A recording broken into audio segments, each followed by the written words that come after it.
وہ اسلام کی نمائندگی کرتا تھا۔ یہ بات کوفہ کے گورنر نے کی تھی، یہ بات کہ اور 2 رکعتیں پڑھا دو۔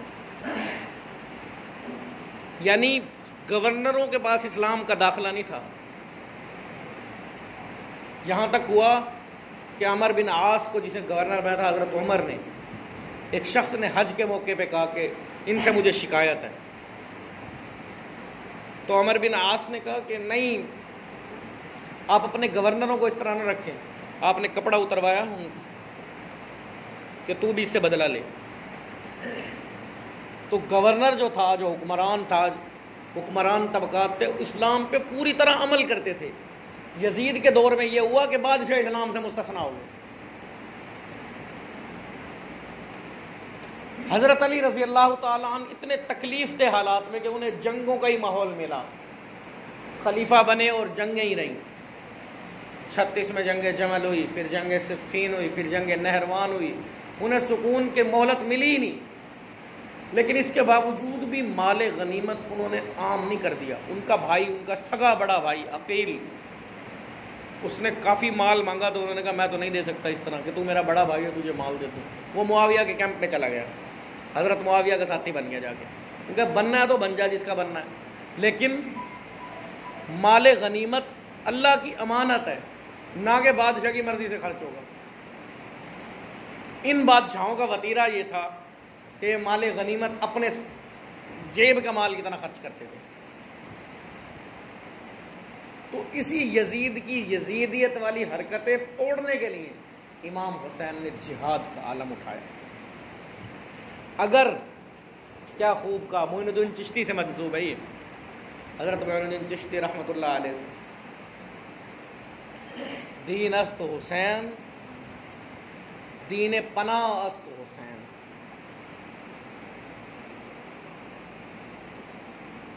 دین است حسین، دین پناہ است حسین، سرداد نداد دست در دست یزید، حقہ کے بنا لا الہ است حسین۔ کہتے ہیں قتل حسین اصل میں مرگ یزید ہے، اسلام زندہ ہوتا ہے ہر کربلا کے بعد۔ کہ یزید جو ہے نا، حضرت حسین کی شہادت نہیں ہوئی، اصل میں یزید مر گیا، اور حضرت حسین نے بتا دیا کہ اسلام کے لیے تن من دھن سب کچھ قربان کر دینا۔ حقہ کے بنا لا الہ است حسین، حق یہ ہے کہ ہم لا الہ پڑھ رہے ہیں وہ بھی حسین کا صدقہ ہے۔ ان 72 تڑپنے والے اجسام کا صدقہ ہے، ان مقدس جسموں کا صدقہ ہے۔ اب آغاز کیسے ہوا؟ اس نے ان ابادلہ پہ زور دینا شروع کیا، ان 4 لوگوں پہ زور دینا شروع کیا کہ بیعت کرو، بیعت کرو، بیعت کرو۔ ان کو پریشرائز کرنا شروع کیا۔ جب بہت زیادہ پریشرائز کر لیا اور اسے کوئی چیز سمجھ نہ آئی تو اس نے ظلم و ستم کو ہتھیار بنا لیا۔ ادھر امام حسین کو کوفے والے خط لکھ رہے تھے کہ آئیں آئیں کوفہ آئیں۔ کوفہ اصل میں حضرت علی نے مرکز بنایا تھا، مدینہ مکہ کو چھوڑ کے کوفہ کو۔ کیوں بنایا تھا؟ کیونکہ بصرہ سے انہیں جنگ درپیش تھی، بصرہ والوں سے انہیں جنگ تھی، تو محفوظ جو جنگی طور پہ مقام تھا وہ کوفہ تھا، تاکہ شام والوں سے بھی جنگ تھی اور کوفہ والوں سے، بصرہ والوں سے بھی، تو ان سے جنگ کے لیے بہترین مقام کوفہ تھا، نہ کہ حجاز مکہ مدینہ۔ اس لیے انہوں نے خلافت مکہ مدینے سے کوفہ منتقل کی تھی۔ تو کوفہ مولا علی کے ماننے والوں کا گویا مرکز تھا۔ تو لوگوں نے، ہزاروں لوگوں نے خط لکھے کہ آپ یہاں تشریف لے آئیں، ہم آپ سے بیعت کے لیے تیار ہیں۔ آپ نے حالات کا جائزہ لینے کے لیے حضرت مسلم بن عقیل کو بھیجا۔ مسلم بن عقیل کو اس لیے بھیجا کہ جائزہ لے ان لوگوں کا۔ جب وہ وہاں پہنچے تو پہلے دن ہزاروں لوگوں نے بیعت کر لی، تو انہوں نے خط لکھا کہ یہاں کا ماحول بڑا اچھا ہے، لوگ بیعت کرنا چاہتے ہیں، لوگ بڑی محبت سے پیش آ رہے ہیں، تو آپ یہاں تشریف لے آئیں۔ جب آپ نے یہ خط لکھ دیا، اتنے میں ادھر ملعون یزید کو پتہ لگا کہ حضرت حسین کوفہ جا رہے ہیں، تو اس نے بصرہ کا گورنر بنایا ہوا تھا عبید اللہ ابن زیاد ملعون کو۔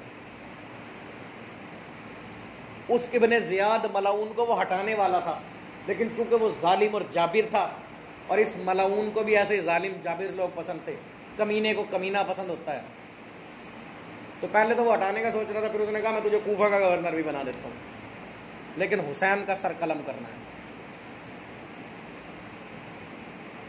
حضرت حسین کو شہید کرنا ہے۔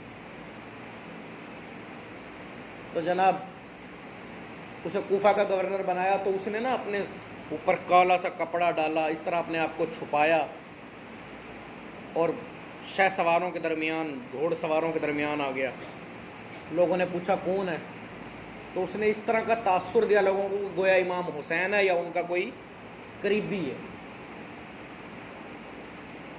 یعنی لوگ ابن زیاد اعلانیہ جاتا تو شاید لوگ مزاحمت کرتے، لوگ اس سے لڑتے، یا کم از کم یوں کہتے کہ تجھے نہیں جانے دیں گے، یہ وہ، اسے مشکلات پیش آتی۔ اس نے اہل بیت اطہار کا روپ بھرا اس ملعون کمینے نے، اور اس روپ دھار کے گویا، شکل تو نظر ہی نہیں آ رہی، اور لوگ کوئی روکتے یا پوچھتے تو کہتے اہل بیت، اہل بیت، فرد اہل بیت، گویا وہ اہل بیت ہے۔ اس طرح وہ گورنر ہاؤس پہنچ گیا۔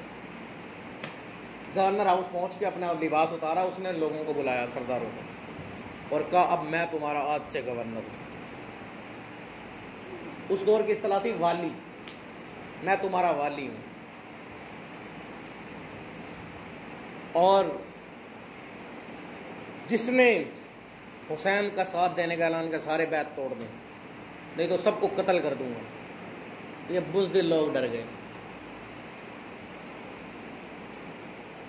اور یہاں تک ہوا کہ حضرت مسلم کو پکڑ کے ابن زیاد کے حوالے کر دیا گیا، اور یہاں حضرت مسلم بن عقیل اور ان کے کم عمر بچوں کی شہادت، یہ کربلا کے شہیدوں کا پہلا آغاز تھا۔ ادھر امام حسین چل پڑے تھے، ایک جگہ پہنچے،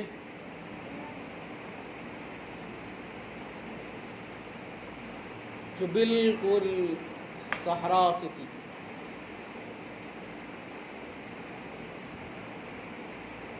ادھر سے نکلنے کی کوشش کی، لمبا راستہ اختیار کر کے صبح تک چلتے رہے، دیکھا تو صبح پھر وہیں تھے۔ پھر انہوں نے اس جگہ کا نام پوچھا، بس انہوں نے کہا یہیں پڑاؤ ڈال، وہیں پڑاؤ ڈال لیا۔